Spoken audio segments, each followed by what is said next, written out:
Single ഓണർഷിപ്പുള്ള DC ചെയ്ത 2012 Innova. ഞങ്ങളെ വണ്ടിയല്ല, ഇതൊരു പാർക്ക് ആൻഡ് സെയിലിൽ ഇവിടെ വന്നതാണ്. ഈ വണ്ടി ചെമ്മാട് പുതിയ വണ്ടി വന്നതാണ്.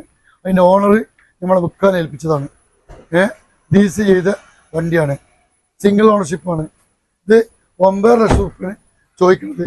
കച്ചവടത്തിന് ഇരിക്കുമ്പോൾ എന്തെങ്കിലുമൊക്കെ കുറച്ച് കൊടുക്കാം. അടിപൊളി ഇന്റീരിയർ വർക്കൊക്കെ ചെയ്ത വണ്ടിയല്ലേ?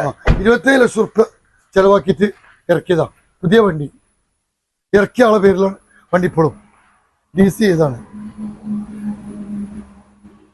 ലോൺ സൗകര്യമൊക്കെ വണ്ടിക്ക് 6 റുപ്യ വരെ ലോൺ കിട്ടും. 6 ലക്ഷം വരെ ലോണും കിട്ടും. ഒരു റീപ്ലേസ്മെന്റും കാര്യങ്ങളൊന്നും ഒന്നുമില്ല. ഒരു 1.30 ഓടിയ പിന്നെ ഇന്നോവ ഒറിജിനൽ കേരള. ഇത് ബോംബെ പോയിട്ട് ചെയ്താണ് DC. ഓക്കെ, ബോംബെ പോയിട്ട് DC ചെയ്തിട്ടുള്ള നല്ലൊരു വണ്ടി കേട്ടോ. ഇങ്ങനത്തെ വണ്ടി ആഗ്രഹിക്കുന്ന ആൾക്കാർ നമ്മൾ ബഷീർ ഖാൻ നമ്പർ വീഡിയോ കൊടുക്കുന്നുണ്ട്, അതിൽ വിളിച്ചോളട്ടോ. 6 ലക്ഷം വരെ ലോണും കിട്ടുന്നുണ്ട്. ഇതിൽ വിലയിലൊക്കെ ചെറുതായിട്ടൊന്ന് അഡ്ജസ്റ്റ് ചെയ്ത് കൊടുക്കാം കേട്ടോ. കുറച്ച് കൊടുക്കും.